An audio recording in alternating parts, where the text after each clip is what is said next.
Hai teman-teman, perkenalkan nama saya Rodi Evan Riwanda Lumenraja, NPM 2214 2103885. Saya jurusan Teknik Elektro dari Universitas Pembangunan Pancabudi. Nah, di sini saya akan mempresentasikan makalah saya, yaitu Psikologi Eksperimen, yang berjudul Terapi Suportif dengan Teknik Bimbingan untuk mengurangi dorongan bunuh diri pada skizofrenia. Latar belakang: berdasarkan dari data BPS 2010, didapatkan sekitar 2 juta jiwa orang Indonesia mengalami gangguan skizofrenia. Gangguan ini memiliki gejala berupa regresi, delusi, halusinasi, dan depresi.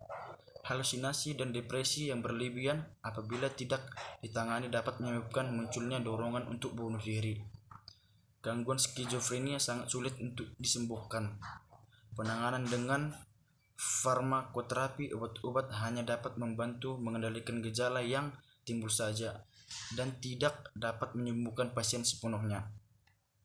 Psikoterapi suportif dapat membantu mengurangi dorongan bunuh diri pada penderita skizofrenia.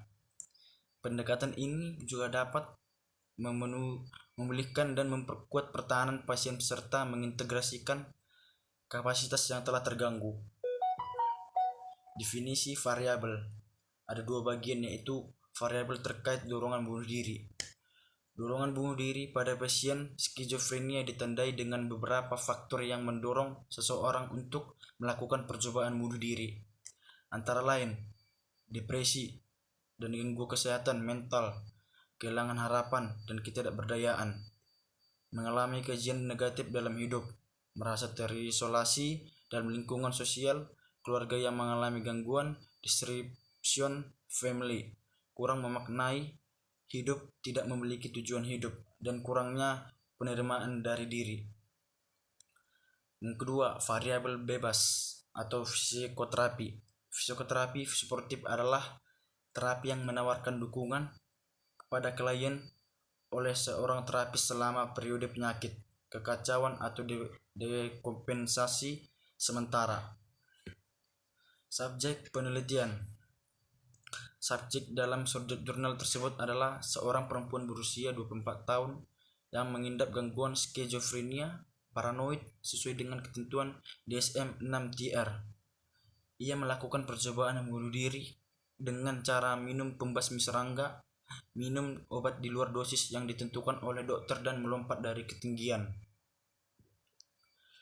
Desain penelitian. Tipe A baseline pertama merupakan fase awal dengan melakukan penentuan target pada aspek perilaku yang akan diintervensi.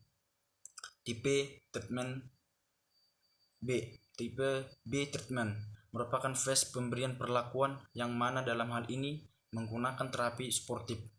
Tipe C baseline kedua merupakan fase evaluasi setelah perlakuan treatment.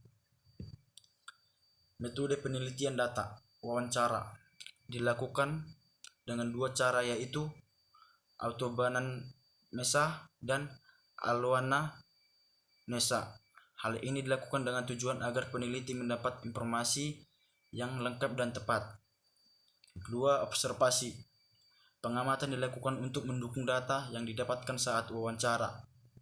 Yang ketiga, free test dan post test menggunakan suicide dan intent scale atau SIS dari Aaron The Black 1974 yang terdiri atas 20 pertanyaan dengan skala 0 sampai 2. Pre-test dan post-test digunakan untuk melakukan perbandingan antara sebelum intervensi dengan penilaian intervensi.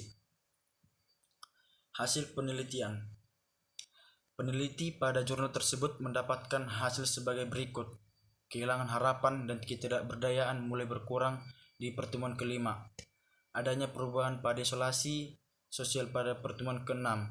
Adanya perubahan pada depresi, gangguan kesehatan mental, kejadian negatif dalam hidup, keluarga yang mengalami gangguan, dan kurangnya memahami makna hidup di pertemuan ke-8. Adanya perubahan pada penerimaan diri yang negatif di pertemuan ke-9. Pelaksanaan penelitian penerapan terapi suportif dilakukan sebanyak 10 sesi. pertemuan dengan strategi intervensi. Metode analis data